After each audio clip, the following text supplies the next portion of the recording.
사랑하는 30만 세종시민 여러분, 안녕하십니까? 교촌읍 중림 번암의 지역구를 두고 있는 더불어민주당 소속 김원식 의원입니다. 먼저 지금 이 순간에도 코로나19 위기 극복을 위하여 묵묵히 헌신하고 계신 의료진 여러분과 보건소, 강환식 보건복지국장님을 비롯한 관계공무원들의 요구에 진심으로 감사를 전합니다. 저는 오늘 세종시 건설지역 개발부담금 부과 공기업 임원 공모 과정 및 읍면동장 주민 추천에 관하여 시정 질문을 하고자 합니다. 질문 주제에 따라 먼저 건설교통국장을 질문을 드리고 이어서 기획조정실장님과 자치분권 국장님께 질문을 드리도록 하겠습니다. 건설교통국장님 자리로 나와주시기 바랍니다. 예, 국장님 안녕하십니까? 예, 안녕하십니까? 네.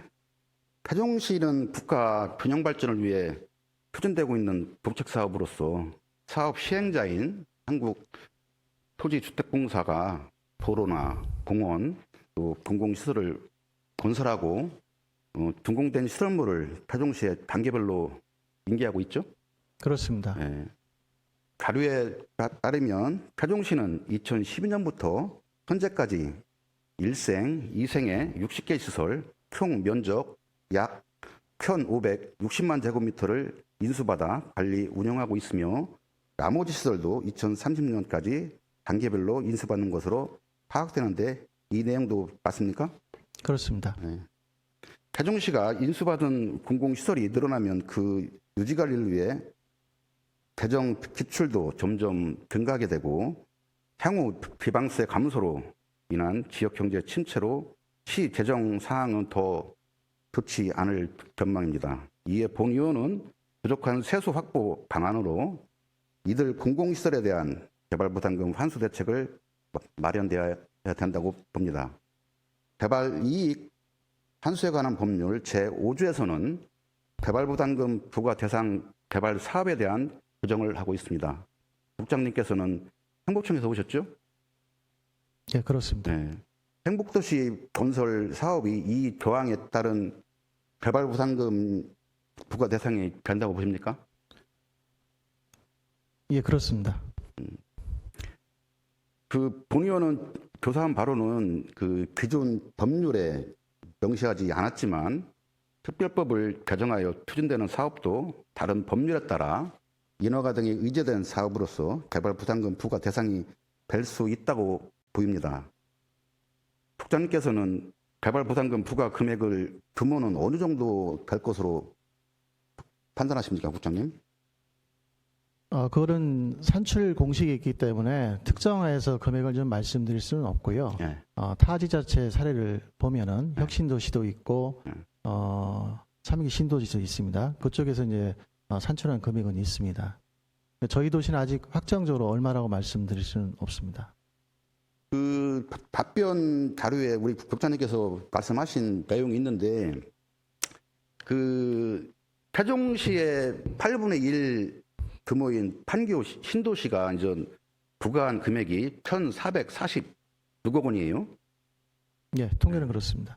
그래서 거기에 8분의 1이니까 곱하기 8을 해보면 우리 세종시가 약 1조 원 이상이 개발부담금을 부과할 수 있다라고 그냥 그 탄출 근거에 그 판교 신도시를 봤을 때 단순하게 의원이 말씀대로 단순하게 수치를 적용하면은 옳으신 말씀이고요. 다만 분양 가격이라든지 당시 매입 가격 또 개발 비용 등을 산출해야 되기 때문에 저희 도시가 얼마라는 정확한 데이터는 현재로서는 좀 제공하기는 어렵습니다. 그렇죠. 본 의원도 뭐 딱히 얼마라는 것은 뭐 추정하는 것뿐이지 뭐 1조냐 2조냐 뭐 없느냐 이런 거는 저도 국장님 말에 동의를 합니다. 예, 그렇습니다.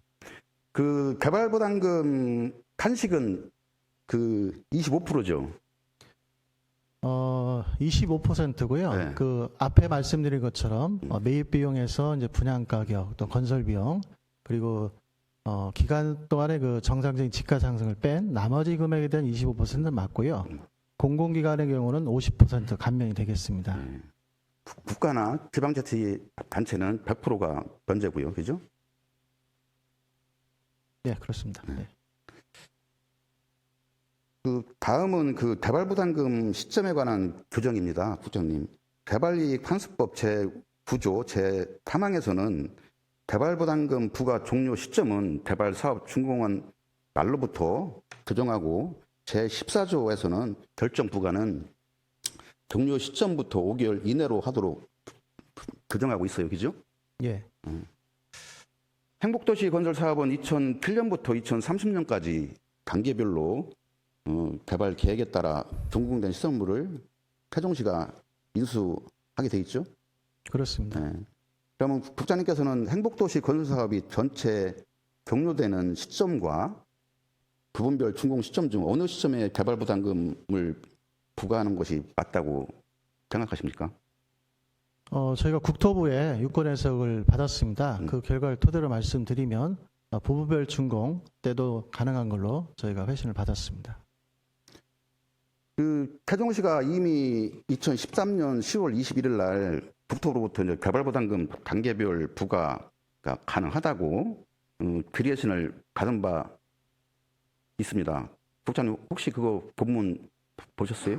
2013년에 받은 거 맞습니다. 네, 올해도 받았고요. 네. 네. 그런데 왜 7년이 다 돼가도록 그 개발 부담금 부과에 대한 노력을 안 하셨습니까? 일단 유권 해석은 받았습니다만 아까 말씀드린 것처럼 혁신도시와 3기 신도시 사례를 저희가 보면은 일부 이제 법적인 판단에서는 현재 진행 중에 있습니다만 개발 부담금 부과가 가능하다는 이제 판결을 좀 받아서 진행 중에 있고요. 판결 같은 경우는 이제 전체 준공이 된 다음에 부과해야 된다는 약간의 그 법리적인 다툼이 있다 보니까 아마 이제 LH와 협의하는 과정에서 조금 시기적으로 좀 그때 당시 못한 것 같습니다. 예. 이거 뭐 지나간 일은 지나간 일이고요. 앞으로 그 개발 부담금 부과에 우리 국장님이 노력을 많이 좀 해주실 부탁드리겠습니다. 예, 위원님 말씀, 김 의원님 말씀대로요. 관련해서 좀 LH에 공문도 좀 보냈고 조치는 지금 현재 시작을 했습니다. 예, 말씀 유념해서 진행토록 하겠습니다. 국장님, 우리 태종시가 발행한 지방채가 얼마인지 혹시 아십니까? 제가 데이터는 한 1,200억 정도를 일단 알고 있는데요. 예. 뭐 우리 시가 1,036억 원의 이제 지방채가 있어요. 예. 그래서 우리 시가 그 태수가 좀 재정이 좀 어렵고 그래서 이 개발 부담금을 좀 부과를 해서 우리 시 재정에 보탬이 돼야 된다. 본의원은 그렇게 생각하고 있습니다. 국장님께서도 거기에 따라 좀 노력을 좀 해주실 부탁드리겠습니다. 예, 적극 협의하도록 하겠습니다. 네. 우리 국장님께서도 말씀을 하셨는데 이제 보시는 자료와 같이 이제 올해 본의원이 4월 27일 날 시의회 고문 변호사가 있어요. 우리 고문 변호사 두 분께 받은 담은 결과가 우리 표정복가에서 받은 국토부 회신하고 뭐 똑같습니다. 뭐 가능하다 이렇게 이제 답변이 왔고요. 모든 행복도시 건설 사업의 개발 부담금의 부과 대상이고요. 그 부과는 부분별 준공 시점마다 가능하다는 내용이거든요. 예, 맞습니다. 그러면 국장님 향후 그 개발 부담금 판수 방안과 대책을 구체적으로 좀 말씀 좀 해주시기 바라겠습니다. 예, 일단은 그 법적인 말씀은 이제 의원님 말씀이 맞고요. 이제 저희가 우선적으로 LH 쪽에 이제 협의를 좀 진행 중에 있습니다. 그래서 저희가 6차까지 지금 현재 준공이 돼 있습니다. 네. 그래서 일단 1차 준공된 지역에 대해서 우선 협상을 좀 해서 개발 부담금을 좀 받을 계획을 갖고 있고요. 그 계획과 연계해서 순차적으로 2차, 3차, 4차 준공된 지역에 대해서도 부과를 하도록 진행하겠습니다. 예. 그러니까 꼭 그렇게 되기를 저도 바라겠습니다. 예, 알겠습니다. 우리 시가 이제 지금부터라도 반드시 행복도시 건설 사업에 부분별 준공시마다 개발 부담금을 좀 부과될 수 있도록 면밀히 좀 검토를 하시고 세종시 대정상에 좀 어려움이 있으니 개선을 해서 또 받을 수 있어서 노력을 다시 한번 당부를 드리겠습니다. 끝으로 국장님 하시고 싶은 말씀 있으면 해주시기 바랍니다. 예, 위원님 말씀대로 세종시 재정에 부담이 좀 상당히 많이 되고 있는 시점에 개발이익 부담금을 좀 부과하자는 취지는 저도 공감하고요. LH와 적극적으로 협의를 통해서 적기에 좀 재원을 마련할 수 있도록 최선의 노력을 다하겠습니다. 예, 수고하셨습니다. 네. 국장님 자리로 들어가시기 바랍니다. 다음은 기획조정실장님 답변서로 나와주시기 바랍니다. 안녕하십니까, 실장님? 네, 안녕하십니까. 네. 세종시 산하기관 임원 추천 토감 부서가 예산 담당관이고 또 퇴직 공직자 취업 대안제도 소관 부서는 규제개혁 담당관이 맞습니까? 네, 그렇습니다. 네. 퇴직 공직자 취업 대안제도에 대해 간단히 좀 설명 좀 부탁드리겠습니다. 네, 기본적으로 이제 업무의 공정성과 공직윤리를 확보하기 위해서 지금 시행하고 있습니다. 대상자로는 재산 등록 의무자였던 사람 중이 퇴직 전 3년간의 그 취업 제한 여부를 심사하는 제도고, 그 5년 동안 한 업무에 대해서 업무의 연관성 등을 판단해서 취업이 공직윤리라든지 공정성을 해할 이유가 있으면 제한하는 그런 제도라고 보시면 되겠습니다. 3급 이상 공무원은 인사 혁신처에서 하죠? 네, 그렇습니다. 타급 이하는 공무원은 세종시 공직자 윤리위원회에서 심사를 하고요. 그죠? 네, 그렇습니다. 시설관리공단 경우는 좀 초대 이사장님 임기 만료, 이제 대관장님이 공무에만 약 10개월이 걸렸고요. 네. 또 도시교통공사는 기관장 공무에만 약 6개월이 걸렸어요. 실장님께서는 세종시 산하기관들의 임원 임명이 이와 같이 지연되는 이유는 뭐라고 보십니까? 사실은 이제 임원 추천을 하게 되면 임원 추천위에서 추천했을 때 이제 2배수를 추천하는 것이 원칙인데, 그동안에 보면은 한 명 단수로 추천돼 응모를 하신 분이 한 분이셔가지고 다시 재공고를 하는 사례가 있었었고요. 지금 말씀 주신 것처럼 취업 제한 심사에서 불승인이 난 경우가 있었습니다. 그래서 각각 2회씩 발생을 했었는데, 그런 과정으로 통해서 지금 말씀 주신 것처럼 임원 인사가 조금 지연됐기 때문에 이 부분에 대해서 송구스럽게 생각하고 있습니다. 좀 본의원 생각은 뭐 우리 실장님 말씀대로 후보자 공무원 좀 2배수가 미달돼서 좀 늦어졌다, 이렇게 실장님께서는 이렇게 말씀하셨는데, 본의원 생각은 우리 세종시가 연봉이 타 시도보다 적습니까? 그렇게 저희가 임원들에 대한 연봉을 책정할 때 이렇게 적게 책정하지는 않는 편입니다. 물론 뭐 서울시라든지 많이 주는 기관도 있습니다만 다른 지자체의 사례를 참고해서 연봉을 책정하기 때문에 연봉이 다른 지자체보다 지나치게 낮은 수준은 아닙니다. 그러면 우리 세종시가 환경이 좀 직무에 관해서 환경이 좀 타시도보다는 좀 안 좋아요? 조금씩 차이는 있겠습니다만 아무래도 우리 시가 이제 신생시다 보니까 그런 다른 지자체 같은 경우는 그쪽에서 일을 하시거나 뭐 이런 분들도 많이 있으실 것 같기도 한데, 우리 시에서 그동안 이제 인력 풀이라든지 이런 것들이 조금 이제 확대가는 데는 시간이 좀 필요하다고 생각이 좀 들었습니다. 아니, 동의원 생각은 시설관리공단이나 도시교통공사나 이사장을 공모를 하면 그래도 최소한 동의원 개인적인 생각이에요. 그래도 한 3-4명은 후보에 오지 않을까라고 하는데, 실질적으로 막상 해보면 1명밖에 안 오고, 이런 원인이 혹시 실장님 생각은 어떤 원인이라고 생각하십니까?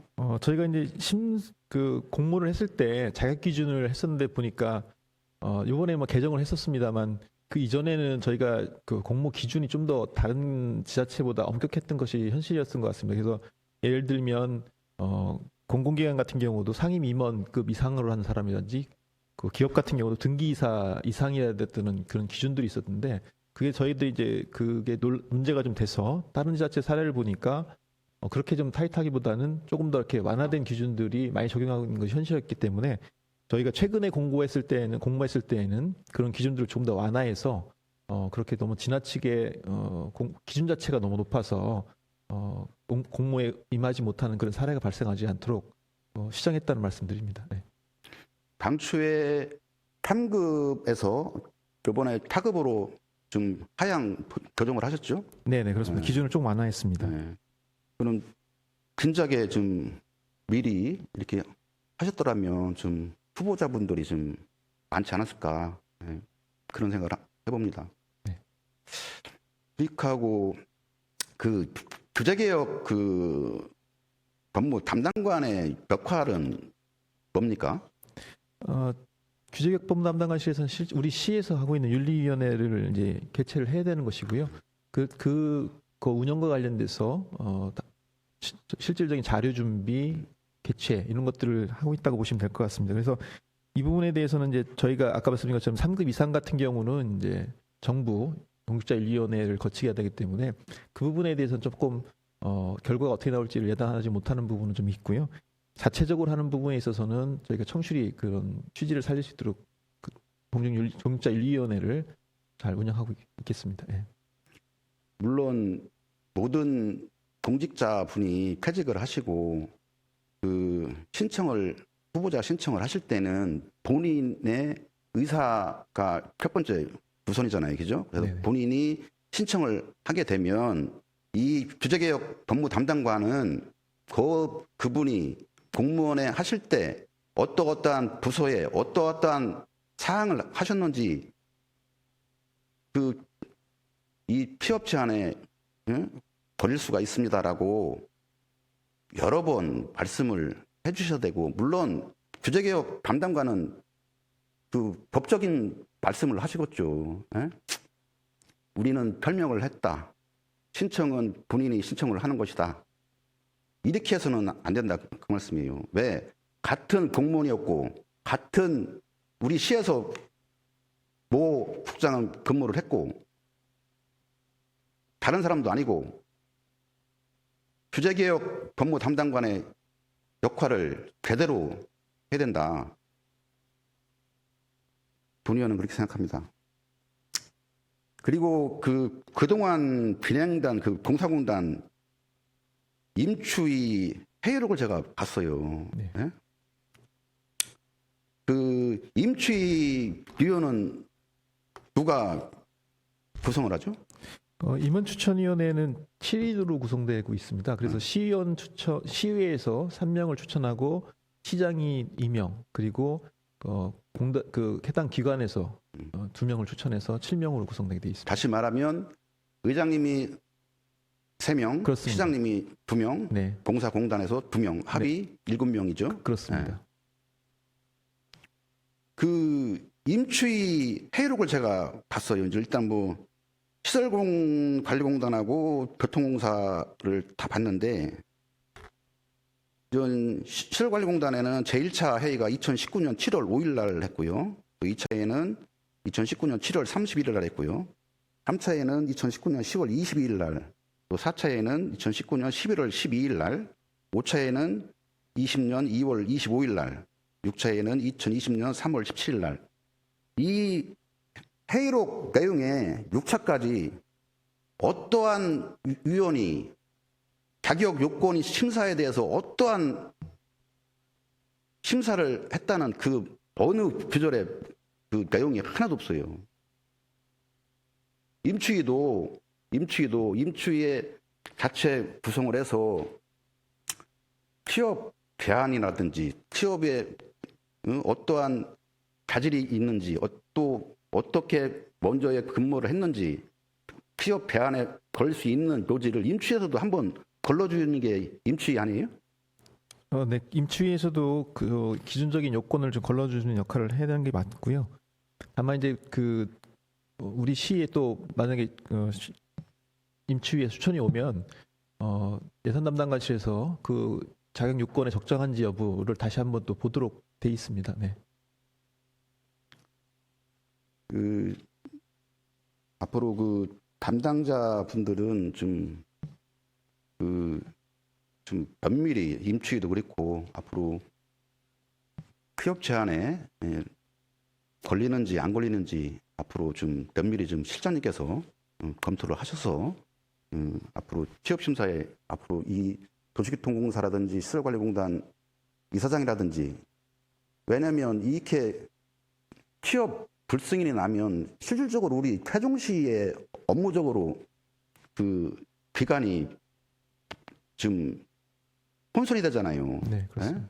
우리 세종시의 그 시설관리공단의 교통공사에 좀 사업을 잘 할 수 있고 행정을 잘 할 수 있게끔 그렇게 해주실 부탁드리겠습니다. 네, 그렇게 하겠습니다. 그리고 제가 이번에 말씀드리면 8번째 말씀을 드리는데 우리 시장님께서는 어떤 마음이 있는지는 모르겠는데 앞으로 좀 인사평문회 도입에도 우리 실장님께서 많이 시장님과 대화를 하시고 의견을 나누셔가지고 우리 시도 인사평문회 제도를 도입을 할 수 있도록 실장님께서도 많은 노력을 부탁드리겠습니다. 네. 그렇게 하겠고 참고로 말씀드리면 우리 이제 그 지방공기업법 개정이 행안부에서 추진되고 있기 때문에 저희도 의견을 개진을 했습니다. 그래서 말씀 주신 것처럼 그 청문회 도입하는 법적 근거를 마련해 달라라는 요청을 드렸고요. 다만 이 과정 속에서 공모 절차와 중복되는 것은 좀 피할 수 있게끔 해달라는 요청을 함께 같이 드렸습니다. 그래서 공모 절차를 통해서 공모하고 또 그 임원 추천위원회 심사를 거치는데 이 절차하고 또 공직자 청문회를 동시에 다 진행하게 되면 두 기관 간의 어떤 권한이라는 게 좀 충돌이 생길 수도 있는 여지도 있고 또 후보자도 부담이 될 수 있기 때문에 만약에 시장님이 지명하는 자리 같은 경우는 인사청문회를 할 수 있는 형태로 가고 만약에 지명하지 않고 공모를 해서 간다면 그런 자리 같은 경우는 인사청문회를 면제할 수 있는 그런 형태로 법이 제도가 안 하시는 게 낫고요. 시행됐다라는 뭐 그렇게 하시려면 뭐 그냥 지금 현 상태로 하시는 게 좋고. 하여튼간 우리 실장님 수고하셨습니다. 네. 자리로 들어가시기 바랍니다. 다음은 자치분권 국장님 답변으로 나오시기 바랍니다. 안녕하십니까 국장님. 네. 오랜만에 뵙는 것 같아요. 네.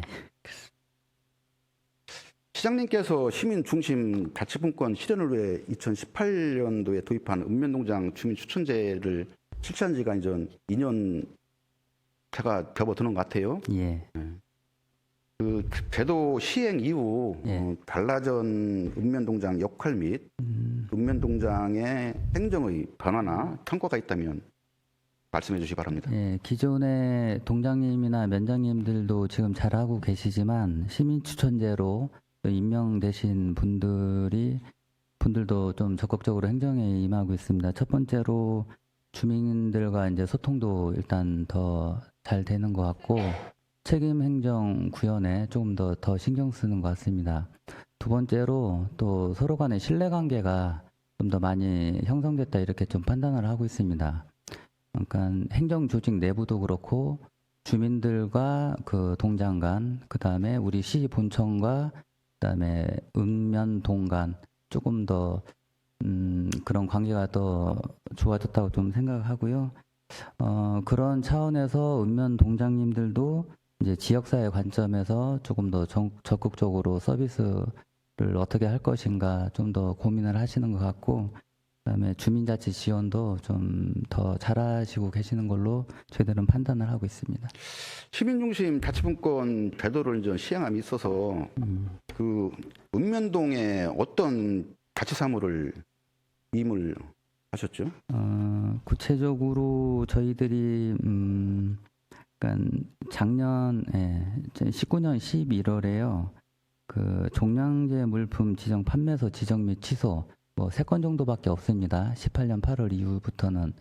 근데 지금 저희들이 조례 개정을 좀 추진 중에 있는데 주민자치 지원 기능을 자치 법규에 좀 포함시켜서 좀 더 권한을 좀 더 부여해 주는 것으로 조례 개정을 추진 중에 있습니다. 그리고 그 주민 심의위원 수하고 예. 이제 구성이 초기에는 좀 많이 불명확했어요. 예. 이 자료를 보시면 주민 심의위원 수가 이제 각 읍면동마다 20명에서 48명, 2배 이상이 차이가 나요. 예. 또한 주민심의위원 구성 방식도 공개 모집, 또 이장 협의회, 또 주민자치위원회 등 대각계획이 이렇게 구성 방식을 하셨는데 예. 2019년부터 우리 답변서에 보면 예. 국장님은 2019년부터는 좀 한 가지로 예. 하셨다고 했는데 그게 어떤 방식입니까? 좀 설명을 좀 네. 드리면 일단 이게 그 광주 광산구부터 처음 시행이 됐습니다. 저희들이 그런 사례를 좀 봤어요. 그래갖고 18년 8월 조치원읍장 선출할 때는 조치원읍이 소정이나 다른 연서 등 4개 면을 관할을 해서 그 분들도 같이 포함시켜서 좀 했습니다.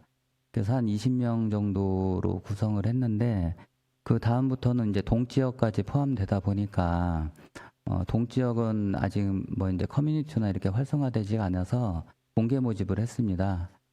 근데 공개 모집을 하다 보니까 대부분 신청하시는 분들이 뭐 통장님들, 이장님들, 그다음에 주민자치위원 대부분은 이런 분들이 신청을 하셔서 19년부터는 이 통장, 그다음에 주민자치위원들, 그다음에 16세 이상 그 학생들도 네, 당연직으로 좀 하는 걸로 이렇게 고정을 시켰습니다. 그러니까 뭐 몇 개라도 단일화 또 한 가지의 방식을 택하셔가지고 잘하셨다는 말씀 드리겠습니다. 그리고 그 읍면농장 주민과 안전 지역 사회사의 주민자치가 기반을 구축하고 또 주민의 의사와 요구를 적기에 반영할 수 있는 유능한 관리자가 이제 역할을 해야 본다고 생각합니다. 예. 어떻게 생각하시는지. 의원님 말씀에 동의합니다. 그 자료를 보시면 현재 주민 추천제 임명된 읍면동장이 경기군 출신이 뭐 77% 정도가 돼요. 예. 물론 이렇게 되는 이유도 본의원은 그렇게 될 수밖에 없다고 생각을 해요. 예. 왜냐하면 우리 국장님께서 말씀하신 방식이 어차피 민주적으로 투표를 하기 때문에 지역 출신이 될 수밖에 없는 구조다. 그러면 예를 들어서 공주시나 도청에서 또 북토보나 예를 들어 등등 뭐 그래서 오신 분들은 그러면 읍면동장을 할 수가 없느냐. 물론 거기에 보면 23%에 해당하는 분들도 있죠. 예. 그래서 지금 배치를 좀 골고루 예. 할 수 있는 우리 국장님께서 어떤 방식이 됐든 간에 예. 지금 이렇게 한 지역들이 그렇게 있는 것보다는 좀 골고루 배치가 되는 게 좋다. 예. 본의원은 그렇게 생각을 하고 있습니다. 그리고 그 주민 추천으로 임명된 읍면동장의 그 임기는 몇 년이에요? 저희들이 당초 설계를 할 때 그 지방공무원 임명령을 좀 준용을 했습니다. 그래서 원칙 2년으로 했고요. 예외적으로 전부 조치할 수 있는 예외 조항을 좀 마련을 했습니다. 그 대외 조항에 뭐 6개월에 한 번씩 이런 예. 점수를 매겨서 2번 이하로 되면 또 그 직에서 물러나는 걸로 이렇게 돼 있는 것 같아요. 예. 그래서 좀 물론 그 업무를 하다 보면 여러 가지의 일도 있겠으나 물론 그의 그 견제를 할 수 있는 그 장치도 뭐 나쁘다는 건 아니에요. 근데 어차피 그 점수도 공무원이 점수를 매기는 거 아니에요, 그죠? 예. 또 점수를 받는 사람도 공무원이고 주는 사람도 공무원이고, 그죠? 예. 그런 건 좀 특별한 어떤 이유가 뭐 특별한 이유가 없는 이상은 좀 점수가 관리자로서 좀 할 수 있게끔 노력을 해야 된다. 본의원은 그렇게 생각을 합니다. 네. 그리고 그 읍면농장을 하게 되면 인센티브는 뭐가 있어요? 지금 저희들이 당초에는 뭐 재량 사업비나 뭐 이렇게 보직 순환 이런 걸 충분히 고려를 하겠다 이렇게 해서 이제 당초에 계획서는 했는데 이제 시민 추천제가 이제 올해로 하게 되면 전 지역을 지금 다 하게 됩니다. 이제 한 8군데 정도가 더 남았는데요. 이렇게 하다 보면 재량 사업비도 지금 현재 뭐 큰 의미가 좀 없을 것 같습니다. 전부 다 골고루 이제 돌아가기 때문에. 그래서 저희들이 지금 좀 더 많이 고려를 하는 게 이분들이 본청으로 복귀했을 때 원하는 자리, 그다음에 본인들이 희망하는 자리, 그다음에 읍면동에서 직원들을 선택을 할 때 좀 자치분권과에서 좀 상의 좀 해서 유능한 직원들 배치될 수 있도록 그렇게 지금 좀 협의를 하고 있습니다. 그 답변서에 보면 전 국장님께서도 말씀을 하셨지만 희망인사에서 예, 하겠다. 요즘 우리 국장님 말씀대로 희망인사에서 결과 인사가 될 수 있도록 국장님께서는 말씀을 하셨으니까 네, 결과 인사가 돼야 돼요. 희망만 하면 안 되잖아요, 그죠? 예, 결과가 나와야죠, 결과물이, 예. 그죠? 이렇게 좀 펼쳐주기를 부탁드리겠습니다. 네. 그 궤도 시행 초기에는 읍면동장에 업무가 이제 과열 현상이 좀 있었어요. 예, 예. 하지만 최근에는 대부분 공무원들이 업무에 좀 포국적이고 예. 또 특히 그 경촌동이나 금남면 경우에는 후보자가 한 명이었어요. 예. 이유가 뭐라고 보십니까? 저희들이 운영을 좀 하다 보니까 이제 면 지역 같은 경우는 좀 가고 싶어 하시는 분들이 많이 계시고요. 약간 지역 성향에 따라서 좀 다른 것 같습니다. 이제 종촌동 같은 경우도 이렇게 좀 범위가 크고 이렇게 하다 보니까 좀 부담스러워 하시는 분들도 많이 계신 것 같고요. 금남면도 역시 이제 뭐 그런 면이 작용한 것 같습니다. 예. 그래서 충분히 저희들이 그런 거 좀 고려를 해서 잘 하도록 하겠습니다. 예. 아니 좀 잘 하시는 건 좋은데 예. 한 명의 음, 후보자가 예.